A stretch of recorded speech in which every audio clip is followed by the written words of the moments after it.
EdTech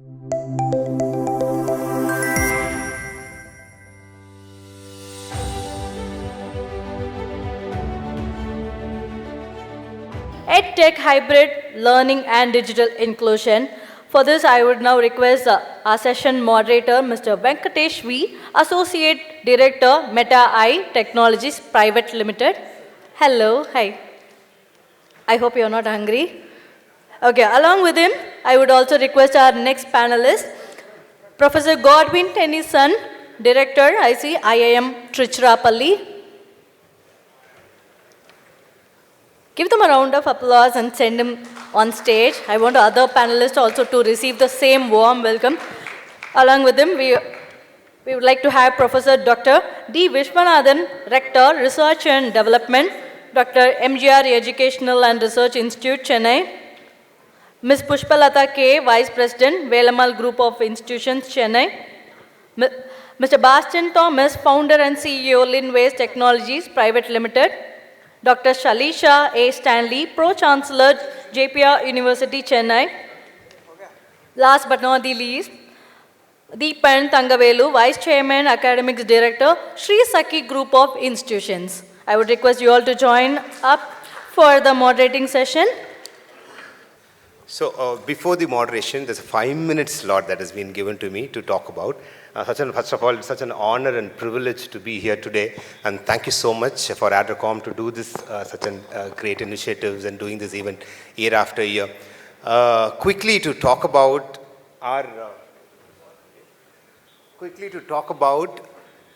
what exactly we do. There's a booth outside. Hi, me Meta. I represent this particular company. There are various problems that we solve. Let me talk about one particular problem that we solve because we don't have time. Just 5 minutes is what given. So I'm going to join quickly. I'm very sorry that it's been given at the last moment. So yes. So what is this problem? I'll just talk about the problem and what is the solution. Very simple. The problem is students from class 9 to 12 face overwhelming pressure when it comes to choosing a career path, and over 600 career options and limited access to professional guidance. So this is the problem factor. Every year after year, there is 1.4 million students are graduating from schools, and there are only 5,000 career counselors that are being available in the industry right now. Now, how do we bridge this particular gap? I'm not saying this is the problem. This is the solution that I'm going to give. This is one of the solutions that we can consider is what I'm saying.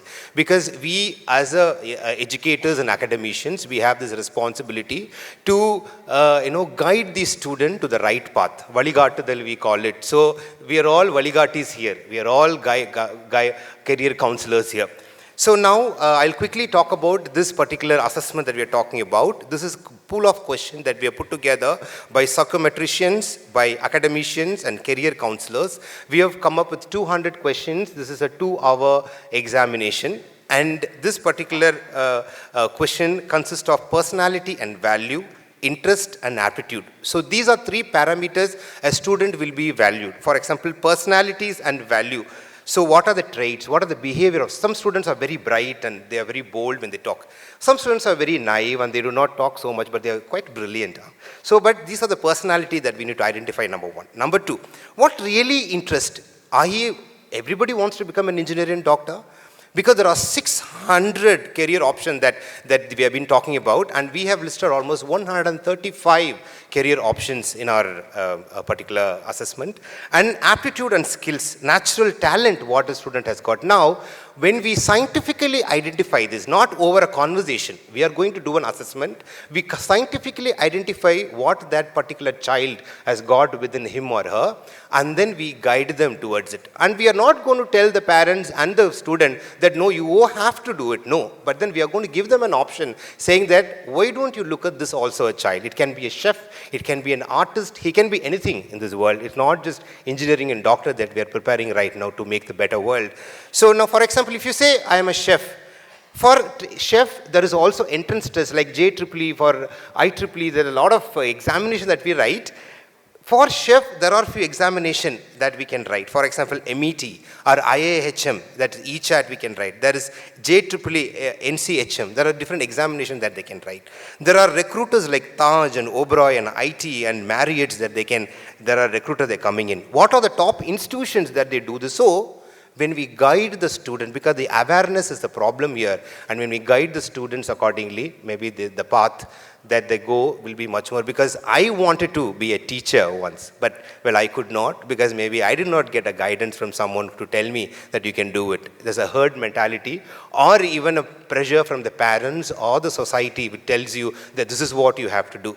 Maybe as a faculties, we can guide our students better and take them to a path that they really, really enjoy, and they also be successful in the career. So this is my 5 minutes conversation. I'm not even presenting the slides also. I hope I was able to communicate it better. So now quickly we'll get into an interesting session. Now we have these vibrant speakers in front of us. So I have some important questions that I'm going to ask.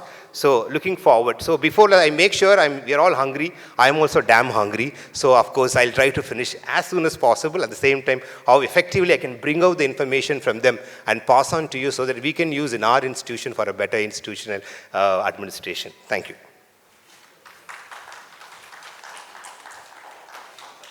So it's quickly we are going to start with our session. I've done a lot of preparation. Madam, during the interaction, I have never seen a moderator preparing so much, because I understand to share a stage with an eminent personalities like this, I guess I have to be prepared before I ask a question and whom I am asking the question. So I have done immense amount of preparation here. The topic that we are going to talk about is quite straightforward topic. There are three, we are talking about EdTech, we are talking about technology, we are talking about AI, and it's become inevitable across the board. But today we are going to talk about, after integration, let's talk about the affordability, let's talk about the accessibility, and let's talk about the digital well-being. Three straightforward questions that we are going to ask. Now, my first question is to Mr. Deepan Thangavelu sir. So I will also quickly introduce everyone. The first question is to Mr. Deepan Thangavelu sir, Vice Chairman, Shakti Group of Institutions. And recently he has actually, from 10 kilometer, his marathon has increased to 21 kilometers. So he is someone who is going to push himself. I'm sure he's pushing the society as an institution, is pushing them for a better achievement is what I believe. So with this, I would like to start with a brilliant question. The first question is just straightforward question, which is about accessibility again. How do you ensure that digital learning is not a privilege available only to a few, but an opportunity accessible to all? So I would like to repeat this question once again. How do you ensure that the digital learning is not just a privilege available only to a few, but an opportunity accessible to all? So how do you feel that we can ensure that this is for all? The necessity creates the reality. So whatever is the necessity that we create for the students makes certain things reality.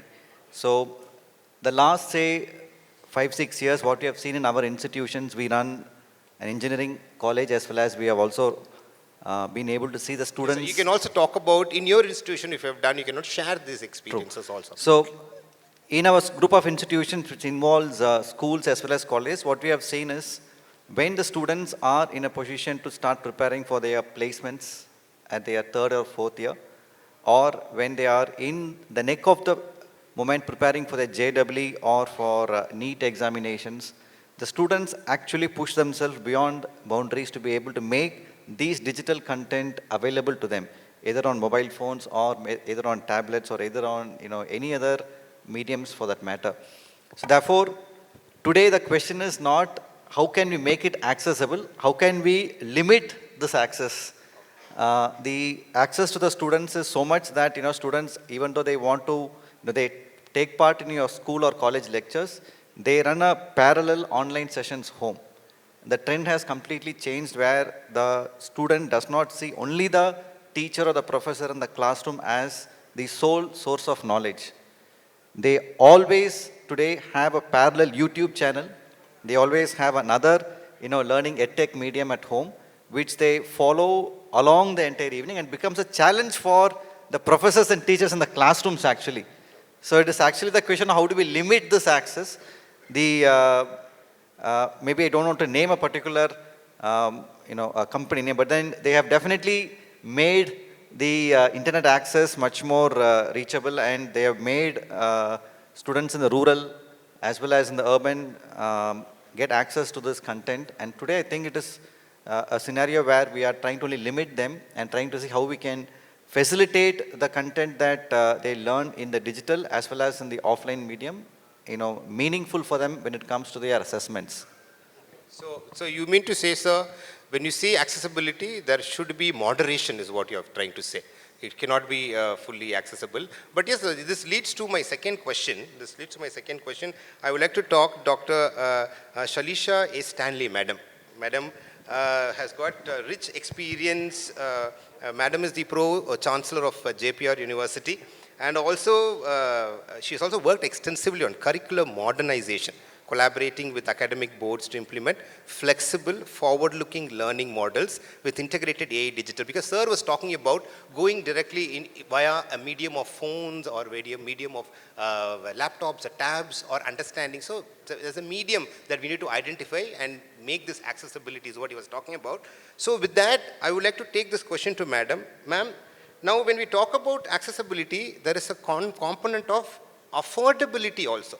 The moment when we say affordability, ma'am, people immediately ask about money affordability. But affordability can be money, affordability can be disability also, affordability can be language, affordability can be many other stuff. Ma'am, how do you think, how do you bridge the gap created by geography, income, disability, language, and creativity? Because sir said we have to limit the accessibility, but I have a small thing there, sir, because there are 70% of the Indian nation, we are rural, and only 30% is urban. Divide has been broken. Oh, that is fantastic. So now sir says, with technology, the divide hasn't broken. That's a happy thing to know. But yes, madam, what do you feel? Where is this? How do you bridge this particular gap? How do you make it affordable? So thanks to Chand for always having me in ArdorComm meets, and thanks Vicky for this very big question. I think I would explain based on our experiences itself. Okay, so JPR group of institutions is known for almost 3 decades. And here, see, I wouldn't say that the digital infrastructure is accessible. Okay, it's equally available to everyone. Equally available, but when we speak about equity, especially, see, our admission includes the socially disadvantaged students, okay, who are meritorious, okay, who are really better than the paying crowd, okay. But the second group of students are from coastal villages, okay. Especially the chairman wanted to have this coastal peace development. We call it as CPD quota, where the fisher folks, children get a particular percentage of admission. And the highest percentage among CBSE and the Tamil Nadu state schools are taken as free seats through Matram Foundation. So this takes away 44% of students in admission. So when we see this 44 competing with the 46% in a classroom, okay, so like 46% are privileged that right from the day they were growing up, they had all these technologies. So I would want to tell you this in 3 ways. One is access divide. Access divide in the sense like this 44% didn't even have a laptop, or they didn't have high-speed internet, or they didn't know to use any AI tools. Okay, so that is one. Second is a skill divide. Okay, so even if we have provided the digital infrastructure, the skill set is, it's very difficult for them to compete. They feel that it's very difficult for them to compete with students who already have grown up with all these things. So the third important challenge is confidence. So if we provide digital infrastructure and skills, the confidence rate when you see, it's really not, we can't match with the students who have grown up with all these things. So the socially, the accessibility or affordability when you see the management always keeps a particular percentage for this, because it's the vision of the management to keep this 44% of students along with the 46%. Okay, so we have this, but still, okay, though we could afford to keep a budget, this access divide, skill divide, and confidence divide is a very big thing, not only for students. it's also for the faculty members. So okay, see, when we hire faculty members from these regions, they are 100% qualified, they are eligible, but when we see that they are not skilled, their skill set, not skilled, I'm sorry, that their skill set and their competence and confidence in delivering these in the classroom, it's really not, we can't comment on how they really do. So how we manage, I will tell you. So this is the real scenario, and how we manage is, we do have the CSIR grants having tapped from certain industries, and we have the CSR institutions who do continuous motivation and training. It's not that we provide the internet or high-speed internet and devices and softwares, but continuous motivation, recognition and training to faculty members and students. See, and in fact, one more thing I have to tell you, that we don't compete with any educational institutions, okay, whether the top or the tier 2 or anything. We don't compete with institutions. So we make sure that any student who have taken admission with us, okay, so finally when they are able to make a happy living, okay, when they are good in soft skills and well-rounded, and they get a degree certificate at the last option, okay, so we count that as a success. Okay, so this digital infrastructure we have invested, we do have the digital literacy, a perfect digital literacy campus, but the challenges that exist there are the access, affordability. Not all the students could afford to have a smartphone, and during the COVID time, like we know that many students had only button phones in JPR University. Okay, so like we would tell you that the affordability and access can definitely be coped up if our vision is aligned with minimum profit and with tying up with corporate social responsibility grants. Thank you for this vision, ma'am. So, sir, like ma'am said, this access divide, skill divide, and confidence, I guess these are bridged when technology is introduced. The confidence is boosted when technology is introduced as a student, and madam is also working in a university where she's seeing a variety of students from different economical backgrounds, and they are saying when we've introduced technology to it, student skill divide has been brought closer, and even confidence level has been increased. And top of it, madam is also adding up to say that even motivation, recognition is also important. So that's a good takeaway, that we must encourage the students, we must motivate the student time to time to use this. So recognizing them for the usage. For example, previously I was working with a company where in the digital library, whoever uses the library faster, we can identify who uses the maximum. We recognize the first 3 users. So everybody want to use so when we recognize them, so the others also will encourage to use more and more. So that's a valid, very good point, ma'am. Thank you so much. So the third question, sir, this question is to Dr. Godwin Tennyson, sir. Sir, because sir is from IIM Tiruchirappalli, and sir has got a variety of experience, and sir has got a combination of both corporate and academic experience. So this question will be better fitted to sir, I guess, because when we talk about AI, we are talking about technology, but there is also a mental health and human connection that we are talking about, because I worked in corporate also, where in corporate there is a huge amount of mental stress that we are going through. And now, how do you see, sir, as a learner spending increased amount of time in online, how do you protect their well-being and their attention and their mental health?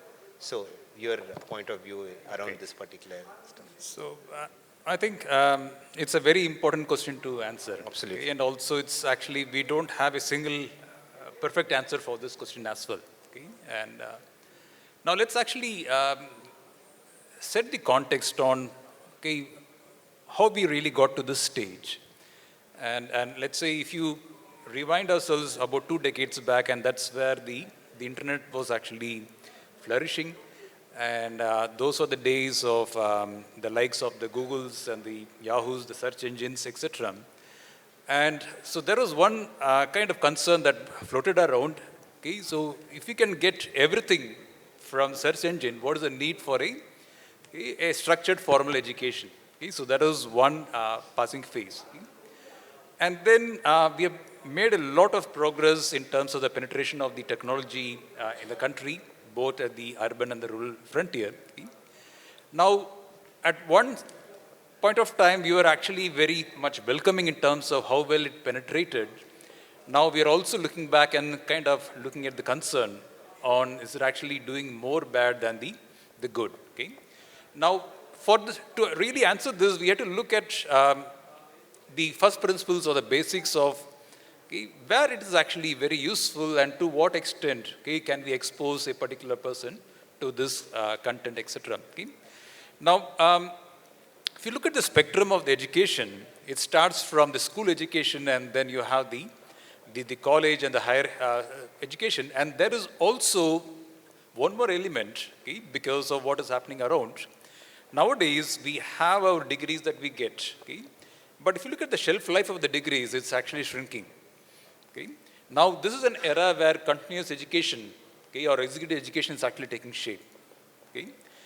And now, if you look at the effectiveness of these online education, yes, there are different formats at which it actually can be executed, and different formats have a different effectiveness. Now, if you look at let's say, a school education system, where it is more of a one-to-one mentoring, where the teachers play a very, very important role there, the school education. So there, the format of delivery, you can't really expose them to a lot of time to an online device. So that is not something, and they're not really matured enough to really discern that beyond this, it's actually not really healthy for me. Now, if you go a little bit up in the higher education sphere, so there you have a lot of scope there in terms of trying to actually go and try to learn things. And then if you go to beyond the higher education, someone at a working education, let's say working professional, there the scope is immense. You have a very matured audience who knows exactly how much you can actually take on these things. Now, in terms of the content, the way the format is actually being delivered, there also you see a big spectrum. So maybe let's say 10, 12 years back, we still had this online education, but the technology was not very mature. So where we had this, let's say, studio to studio model. Now, let's say the presenter was actually in the studio, the participants were also in a studio. But the studio was actually, everyone had a computer. Everyone had a computer, and at that time, we didn't have the enough bandwidth to really have their own personal device. They had to go to a studio where everyone had a screen or a computer, where this is how this interaction happened. Now, things have changed. Now we're trying to talk about, let's say, device to device or studio to device, where you can really have it at your device itself. You don't really need to go to a studio. Now, this becomes a question of affordability in terms of, let's say, can everyone afford a device? Can everyone actually afford, let's say, to spend so much time in those devices, etc.? That leads to something else called the asynchronous learning. You're not trying to look at directly a live learning. So you look at a asynchronous learning where you look at some pre-recorded videos. And also look at in terms of, let's say, sometimes even for a live session, there is an option where you can go back and review those videos. So subject to the copyright conditions, so there is a particular period of time up to which you can really go back and view those videos, etc. Now, the real opportunity is in the continuous education or the executive education, where people keep on coming back to the academic institutions to really get themselves updated. And given their work commitment, they don't have the bandwidth to really physically come. That's an easy solution, but actually has a huge negative impact at the later on in the life. So I think the change has to happen at the community level, at the school education level that you're trying to look at. And as they mature in the age and also in the profession, they know whether they are in control of the device or is the device is in control of them. That is very, very important. Now, if you're able to answer these questions and accordingly come up with a model which really works, maybe at a school education level where face-to-face plays a very significant role, interaction, and then you limit in terms of the online time, etc., it can be moderated and it cannot be controlled. And maybe at a higher education level, you can give a little bit more exposure. And then someone at a working professional level, it is open. So they are more mature. And in fact, they need to really get more exposed because the way the industry is demanding, what you learn now may become obsolete in a couple of years' time. So they need to come back to academia to learn more, but they don't have the time to come back physically to the campus. And this is exactly where they can actually also try to get the benefit of the online education. So these are some of the elements I want to. So that is fantastic to understand. So when you say mental health, sir, again, the question is, when you say mental health to restrict, you are saying, especially for the school student, there should be a development, there should be a technology where there again the affordability comes to a point where somebody have to afford to build so that the amount of access is limited to them. Maybe only once you can watch it, or you cannot watch it after that. So affordability is coming to question mark. So maybe this is next question. So maybe sir can answer, because now the question is going forward to from a government perspective, from a edutech companies and education as an industry.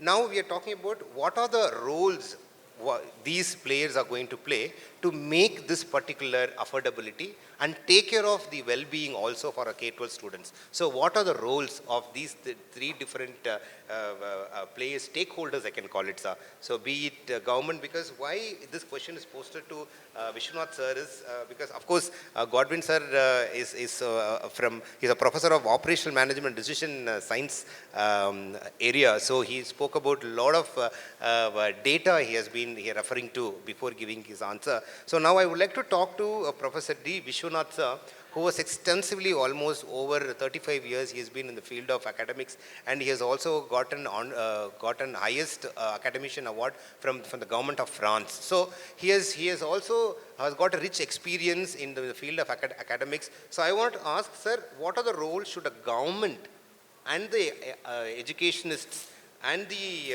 edutech companies have to come together and take? What are the roles in it to make it affordable, at the same time to make it the well-being is being taken care?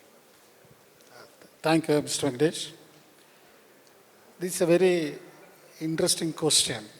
Affordability. The government of Tamil Nadu, if you take it, they spent more than 40,000 crores per year for the school education alone, and around 4,000 crores in higher education. When you look at it, the government of India, they allot only 2.2% GDP for education. Whereas in advanced countries, it has gone up to 12%, like USA. So, with 2.2% GDP, whether we can make it affordable to all the students, it is impossible. But this is the time, the technology is taking over, and we have to utilize the opportunities. Providing facilities in all schools is a very tough task. Today, only around 20% of the students have gadgets like a laptop or computer at home. 99% of the students are having the mobile. Can we rely on mobile? Certainly, I will not recommend using mobile for learning. You know what type of health problems they are facing? First, eyesight, gone. Neck problem. And it is detracted towards the video games. Recently, I saw one message, one news. A student killed his mother and sister, a teenage student, because they objected for him to using prolonged video games. So the dangers are there using mobile, health problems are there. So difficult to have an affordability with all the students community. We have about 1.2 crore school children. Is it possible to provide the laptop? 90% of them do not have the facility to buy laptop. So in spite of all these issues, the government should come forward in investing on teachers. That is by always I used to recommend to the government. Invest on teachers is a very important factor today. I suggested already to the government of India that we should have a public-private partnership model centers. If you take in Tamil Nadu, at least 5 places we can establish some public-private model centers in which the retired teachers and professors will be the members of that center, managing the center. And local industries, local institutions, local universities, and state governments and government of India, they are all the partners to establish the research programs. First, the research facilities should be created. common research facilities. So that in the local area, for example, if you take Tamil Nadu, Chennai, Coimbatore, Madurai, Trichy, Tirunelveli, these area you can establish the centers. These centers will support all the technical teachers and arts and science college teachers, higher level education professors can get trained. And every teacher, a higher education teacher should be mandated to have 1 year training in that center. So like that, if you train the teachers, education quality will improve. And we must have a common, uniform course material prepared by the government. We are happy to note that the non-motherland skill activities have given a very good result. No government has taken up this kind of facilities in the country. Only Tamil Nadu government took it. For the past 4 years, it was successfully implemented. Like that, we must have Chennai to Kanyakumari, all schools must follow the common course content prepared by the government. So it is useful for the students to learn at their own space, own time, such a way that the affordability will come. And slowly, the present technology development like AI may vanish after some time. Quantum technologies are taking over. So with this, the teachers should be trained in advance. Then only the students will be benefiting. Thank you, sir. Thank you for, I really want to record this. This has been recorded. It's a proposal to the government, sir, has made that they have to get into a PPP with a public-private partnership to build such, because giving a phone, giving a laptop does not solve the purpose. Rather, we have to build centers across districts and bring in teachers for training, bring in private partners. What a fantastic idea that has come from sir. So really thank you for contributing to it. So we would like to record this here in this session. I'm glad that we were able to record this wonderful information here. So the last question is to Mr. Boston Thomas. He is purely from corporate and he is an EdTech master. So he is going to contribute to the next question. And the next question to you, sir, because in this era of technology, we are talking about accessibility, affordability, well-being. So we also sometimes take hasty decisions. Because we are all administrators, we are all taking decisions in finding a technology, adapting a technology. But from a corporate perspective, from an industry perspective, I would like to answer this question, Mr. Boston, to answer this question. What is one mistake institutions commonly make when implementing EdTech and how they can avoid? Is the question to you, sir. Because in this hasty world, we tend to take decisions because technology is something inevitable. So we are trying to take decisions, but there are common mistakes that we normally, so we should not take, because in such a forum, if you could talk about it, so it's a good takeaway for us so that we don't make that mistake. So how to avoid that mistake again? Yeah, so the question is very relevant because when a particular institution is adapting a particular technology, they should have a clear goal, what they want to achieve from this particular implementation. So first of all, actually, they need to set a clear goal. Then they need to identify a particular player. And after that, actually, if they identify the particular player, they need to set the correct output they want to achieve from each modules or each, the module space they want to implement like that. And also want to, like that, actually, they want to set the goals as well as they want to achieve this particular goal, how? For example, sometimes actually they purchase this particular software or particular technology and then they will not check the implementation status. So I must say they need to create a small team from the different aspects if they want to improve for example, the learning side. So they want to bring one particular person from there and particular person from finance, particular person from other entity. And they want to set a clear metrics what they want to achieve, and they should do a review meeting each month. How it is implemented, how so far it's implemented like that. Otherwise, actually, they purchase the technology, but actually fail in the implementation. So when we are designing the system, actually we should have different KPIs, what we need to achieve from this particular implementation. Otherwise, actually, we can see that actually lots of implementation is getting failed because it's not because actually sometimes the technology is not good or the institution is not good, adoption is not good. It's not happening the review of each step in the different areas. That's one thing actually I could suggest. Review meetings should be there on each teams, each month, like that. So That is fantastic. That is very, very clear.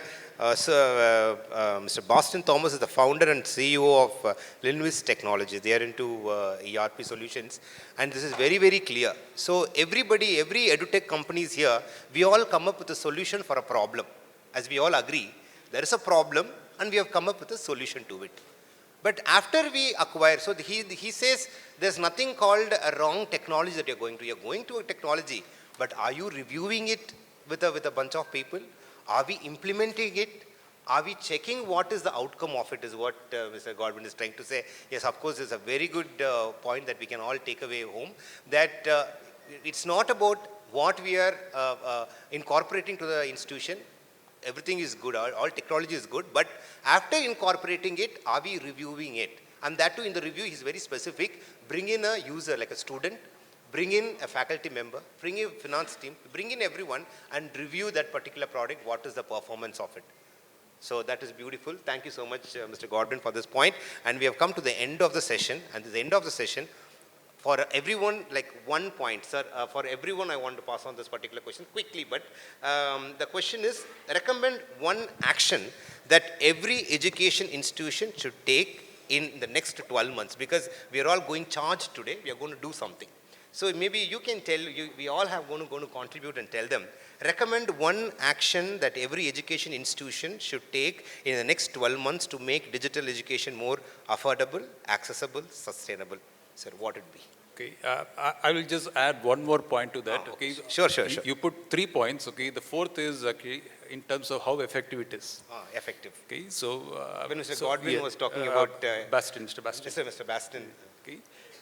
So effective in the sense, okay, so here the role of the teacher plays a very significant role. Like, to give a simple analogy, I won't take more than a minute. Okay, it's doing a physical shopping versus an online shopping. Okay, so both has its pros and cons, but you have to be trained on both. Okay, so someone who's really good in online shopping would fail miserably in a physical shopping, and someone who's very good in physical bargaining, okay, you might lose out on some of the final elements in an online shopping. Okay, so that is one thing to look for in terms of, let's say, even if you get a small opportunity, how can you make it very effective? And in terms of, let's say, someone who's very good in a normal classroom with a whiteboard or a blackboard might struggle in an online platform. And then after having invested so much on the online technology and the platform, if it is not really effective, okay, that is where we have to reflect back and look at and see what the faculty has to do in terms of trying to refining the pedagogical approach when you use an online platform. So that is somewhere where, because you can't really afford to ignore an online platform, because that is the future. Okay? But how are you prepared to it and how you train yourself on that particular frontier, that is really what really matters. Preparedness and training is your point. Yes. Thank you, sir. Thank you. One action that every education... One immediate action for all the institutions present here, I would say that the top management should be willing to invest in faculty. Okay, invest in faculty, and faculty members must be highly motivated, and they should be paid on par to the developed, established institutions. And unless faculty members are invested in recognition, training and motivation, any AI infrastructure or technology cannot be taken to the student at the grassroots level, sir. Invest in the teachers, they will bring in the technology to your table. So, Madam, thank you. Sir, your point. Continues of Madam's message, at least give proper salary to the teachers. Very, sir is open, I mean, straightforward. 90% of the institutions are not paying deserving salary for the teachers in our state, to my knowledge. First, they have to come forward to pay the salary properly and deserving, if not a UGC scale, at least a state level scale. They have to take care of it. Next thing, from the LKG to PG, classrooms should be smart classrooms. They have to invest on technology tools, ICT tools in the classrooms. Third thing, conduct FDP programs regularly, make it mandatory. Every institution should conduct for faculty development programs. That you can have the local people communicated, a cluster of institutions can join together and conduct the FDP programs. This is my humble suggestion. Thank you, sir. We asked for one, sir gave 3. You can pick any one of them. Even if you don't have money to buy tomorrow, maybe sir has given 3 points. You can pick one and we can do. Thank you for this action point. Sir, say your point, please, sir. Deepan, sir. Certainly, I endorse upskilling of faculty as a very key focus for the institutions going forward. But also, I would like to stand by the students and say, let us empower the students because they are the ones who are going to make the transformation. And they are capable, they are very mature, they have that awareness. And today when we empower them with more opportunities within the classroom to be able to learn and share, I think that will create a digital revolution at a much more faster scale than what is seen today.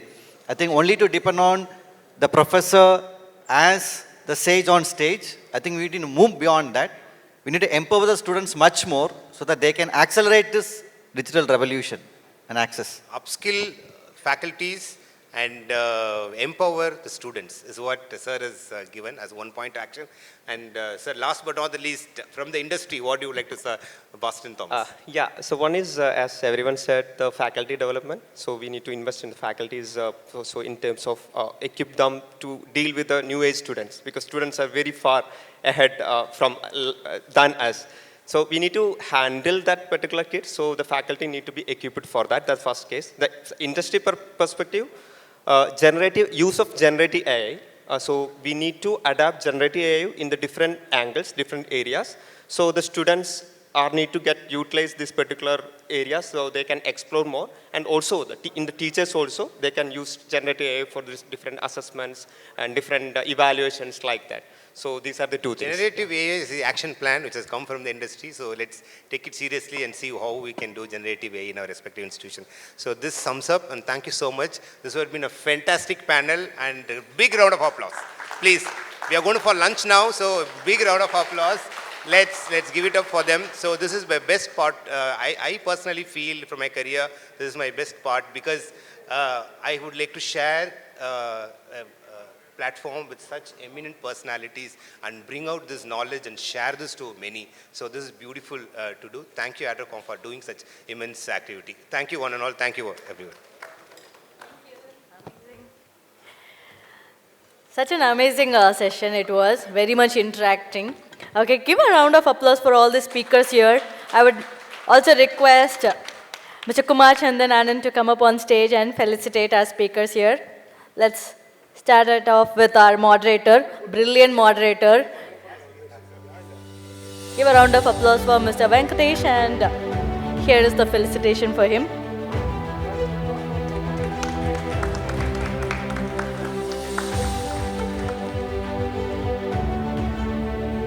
Next, we would like to felicitate Professor Godwin Tennyson.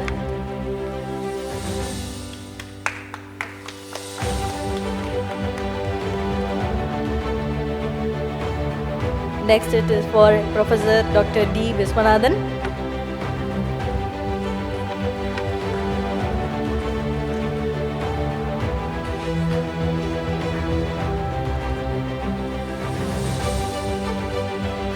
Next, it is for Ms. Pushpalata.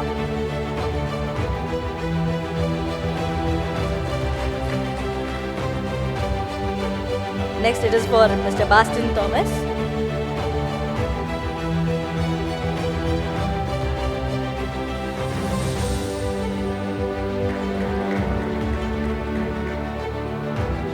Next, it is for Deepan Thangavelu.